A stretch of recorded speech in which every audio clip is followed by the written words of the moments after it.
Hello मेरे प्यारे दोस्तों। आज के इस वीडियो लेक्चर के अंदर हम पढ़ेंगे मिलीकेन्स ऑयल ड्रॉप एक्सपेरिमेंट। ये जो एक्सपेरिमेंट है इसे परफॉर्म किया था एक साइंटिस्ट ने रॉबर्ट मिलीकेन के नाम से 1909 में। ये एक्सपेरिमेंट इस पर्पज़ के लिए परफॉर्म की गई थी ताकि चार्ज ऑन इलेक्ट्रॉन या चार्ज ऑन कैथोड रेज को डिटरमाइन किया जा सके। इस एक्सपेरिमेंट के लिए उन्होंने एक एक्सपेरिमेंटल सेटअप का इस्तेमाल किया। ये जो एक्सपेरिमेंटल सेटअप है ये बेसिकली एक चैम्बर पर मुश्तमिल है और ये एक मेटालिक चैम्बर है। इस मेटालिक चैम्बर को उन्होंने दो हाफ्स के अंदर डिवाइड किया, एक ऊपर एक नीचे। अब यहाँ अगर आप देखें तो ऊपर वाले हाफ में जो है इन्होंने एक स्प्रे गन, एक एटॉमाइजर रखा जिसके ज़रिए वो ऊपर वाले चैम्बर में जो है ऑयल ड्रॉपलेट्स स्प्रे कर देते हैं। फिर नीचे वाले अगर आप चैम्बर को देखें तो जो नीचे वाले चैम्बर है ये बेसिकली दो इलेक्ट्रोड पर मुश्तमिल है। ऊपर जो है एनोड मौजूद है और नीचे मौजूद है कैथोड। एनोड के अंदर एक छोटा सा सुराख रखा गया ताकि जो ऑयल ड्रॉपलेट्स है वो वन बाय वन नीचे वाले चैम्बर के अंदर आ सके। फिर इसी नीचे वाले चैम्बर के अंदर उन्होंने टेलीस्कोप लगाया ताकि वो ऑयल ड्रॉप्स को जो है ऑब्जर्व कर सके। फिर इसी तरह उन्होंने लैंप रखा ताकि इस वाले चैम्बर को वो इल्यूमिनेट कर सके और साथ ही साथ इसके साथ उन्होंने एक एक्सरे सोर्स भी कनेक्ट करवाया ताकि इस चैम्बर के अंदर एक्सरेज पास किया जा सके। सबसे पहले इन्होंने क्या किया? सबसे पहले इन्होंने एटॉमाइज़र के ज़रिए जो है ऑयल ड्रॉपलेट्स प्रोड्यूस किए इन द अपर चैम्बर और वो ऑयल ड्रॉपलेट्स एनोड के सुराख के ज़रिए वन बाय वन नीचे वाले चैम्बर में आ गए। जब ऑयल ड्रॉपलेट्स नीचे वाले चैम्बर में आ गए तो इन्होंने टेलीस्कोप और लैंप इन दोनों को ऑन की। लैंप इसलिए ऑन की ताकि यहाँ ऑयल ड्रॉपलेट्स के साथ जो भी एक्टिविटी हो वो नज़र आए और टेलीस्कोप इन्होंने उस एक्टिविटीज़ को ऑब्जर्व करने के लिए इस्तेमाल की थी। जब यहाँ पर कोई भी फोर्स नहीं था सिवाय ग्रेविटेशनल फोर्स के, so under the gravitational force ये जो ऑयल ड्रॉपलेट्स है ये नीचे की तरफ मूव कर रहा था विद वेलोसिटी v1। और ये वेलोसिटी इनका जो है डायरेक्ट रिलेशन रखता है किस चीज़ के साथ, mg के साथ, यानी ग्रेविटेशनल फोर्स के साथ या इनके वेट के साथ डायरेक्ट रिलेशन रखता है। अगर आप प्रोपोर्शनैलिटी साइन को रिमूव करेंगे तो उसकी जगह लगेगा इक्वल और कांस्टेंट और यहाँ पर कांस्टेंट हमारे पास है 1। M G as it is नीचे आएंगे, v1 as it is equal sign भी एज इट इज़। 1 को अगर हम mg के साथ मल्टीप्लाई करें तो आंसर दोबारा mg ही आएगा। इसको हम नाम देते हैं इक्वेशन 1 का। फिर उसके बाद इन्होंने क्या किया? उसके बाद इन्होंने जो है यहाँ एक्सरेज पास की। एक्सरेज जब यहाँ पर इन्होंने पास की तो ये एक्सरेज आकर गैस पार्टिकल के साथ स्ट्राइक कर गए। जैसे ही ये गैस पार्टिकल के साथ स्ट्राइक कर गए तो गैस पार्टिकल में से इलेक्ट्रॉन रिमूव हो गए। गैस पार्टिकल में से जब इलेक्ट्रॉन रिमूव हुए तो ये इलेक्ट्रॉन किसने ली? ये इलेक्ट्रॉन ली ऑयल ड्रॉपलेट्स ने। ऑयल ड्रॉपलेट्स ने जब इलेक्ट्रॉन गेन की तो उसकी वजह से ऑयल ड्रॉपलेट्स के ऊपर नेगेटिव चार्ज आने लगे। उसके बाद इन्होंने जो है एनोड और कैथोड को कनेक्ट करवाया हाई वोल्टेज सोर्स के साथ ताकि यहाँ पर इलेक्ट्रिक फील्ड इस्टेब्लिश हो जाए। अब इस नेगेटिवली चार्ज्ड ऑयल ड्रॉपलेट्स के ऊपर दो फोर्स एक्ट कर रहा था, एक ग्रेविटेशनल फोर्स नीचे की तरफ और एक इलेक्ट्रिक फोर्स ऊपर की तरफ। अब चूंकि इलेक्ट्रिक फोर्स की स्ट्रेंथ ज़्यादा थी तो ये ऑयल ड्रॉपलेट्स ऊपर की तरफ मूव करने लगे टुवर्ड्स द एनोड। किस वेलोसिटी के साथ ये ऊपर मूव कर रहा था? ये मूव कर रहा था विद वेलोसिटी v2।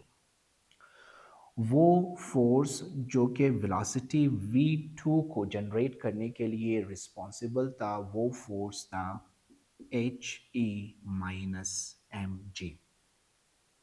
ये वो फोर्स है जो कि रिस्पॉन्सिबल है नेगेटिवली ऑयल ड्रॉपलेट्स को ऊपर की तरफ खींचने के लिए विद वेलोसिटी v2। सो ये जो वेलोसिटी v2 है ये डायरेक्ट रिलेशन रखता है इस फोर्स के साथ। ये फोर्स जितना ज़्यादा होगा v2 की वेलोसिटी भी उतनी ही ज़्यादा होगी। यहाँ से अगर हम प्रोपोर्शनैलिटी साइन हटाए तो उसकी जगह लगेगा इक्वल साइन और कांस्टेंट। इस केस में भी कांस्टेंट हमारे पास है 1। H E minus M G as it is आएगा। V2 इज इक्वल्स टू 1 को अगर आप इनके साथ मल्टीप्लाई करेंगे तो आंसर आएगा H E minus M G. इस इक्वेशन को नाम देते हैं इक्वेशन 2। अब हम क्या करेंगे, अब हम इक्वेशन 1 और इक्वेशन 2 को डिवाइड करेंगे। Dividing equation 1 into dividing equation 1 and 2, इन दोनों इक्वेशंस को डिवाइड करो। हमेशा अपने ज़हन में रखना है लेफ़्ट को लेफ़्ट के साथ डिवाइड करिए, राइट को राइट के साथ। तो इसके लेफ़्ट साइड पर है V1 और इसके लेफ़्ट साइड पर है V2। इसके राइट साइड पर है mg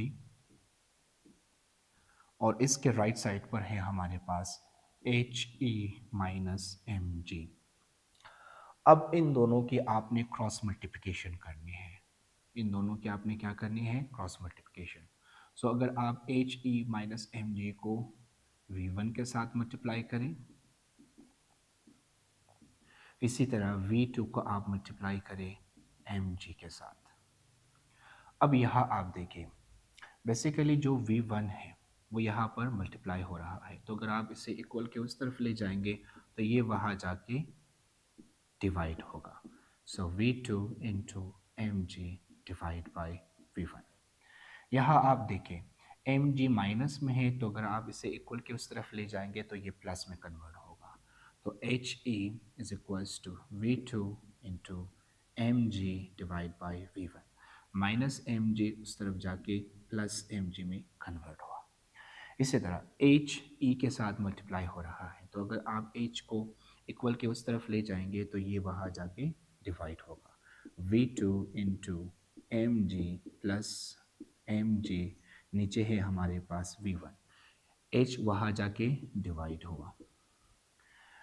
अब आप देखें हमारे पास E की वैल्यू निकल गई है। आप V2 की वैल्यू पुट करें, मास की वैल्यू पुट करें, ग्रेविटेशनल फोर्स की वैल्यू पुट करें, V1 है, इन सब की आप वैल्यूज़ पुट करें तो आपको E की वैल्यू मिल जाएगी।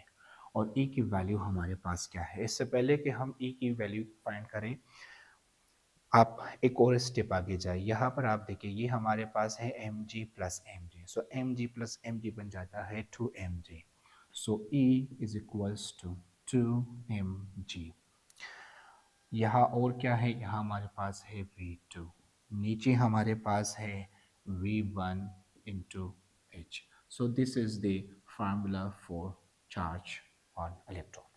जब इन्होंने इन तमाम की वैल्यूज़ पुट की और चार्ज ऑन इलेक्ट्रॉन को डिटरमाइन किया तो उसकी वैल्यू निकल आई 1.59 × 10⁻⁹ कूलम, जो कि आप इस तरह भी लिख सकते हो 1.602 × 10⁻⁻19 कूलम भी लिख सकते हो। सो इस तरह जो है इलेक्ट्रॉन की चार्ज डिटरमाइन हो गई।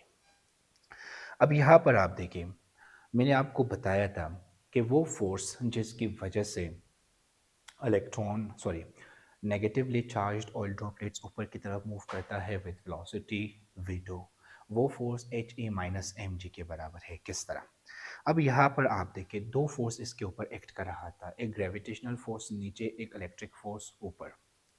सो अगर आप बड़े वैल्यू में से छोटे वैल्यू को निकाल देंगे तो आपको वो फोर्स मिलेगा जो कि रिस्पॉन्सिबल होता है इसे अपवर्ड मूव करने के लिए। यहाँ पर ऑयल ड्रॉपलेट अपवर्ड की तरफ मूव कर रहा है, तो इसका मतलब ये है कि इलेक्ट्रिक जो फोर्स है वो ज़्यादा है as compare to gravitational force. So अगर आप इलेक्ट्रिक फोर्स में से ग्रेविटेशनल फोर्स को माइनस करेंगे तो आपको वो रिमेनिंग फोर्स मिलेगा जो कि इसे विथ वेलोसिटी v2 ऊपर की तरफ खींचने के लिए रिस्पॉन्सिबल है। इसीलिए हम लिखते हैं कि v2 is directly proportional with the force He minus mg responsible for moving the oil droplets towards the upward। So ये वो पूरा टॉपिक है ऑयल ड्रॉप एक्सपेरिमेंट का। अब आपको ये लेक्चर अच्छी तरह से समझ में आ चुका है, लेकिन फिर भी अगर आपको इस टॉपिक से रिलेटेड कोई भी इशू है तो आप नीचे कमेंट बॉक्स में टेक्स्ट कर सकते हो मुझे, या फिर व्हाट्सएप नंबर पर भी आप मुझे टेक्स्ट कर ले, मैं आपके तमाम जवाबात फ़ौरन देने की कोशिश करूँगा। आज के लिए इतना ही, थैंक यू।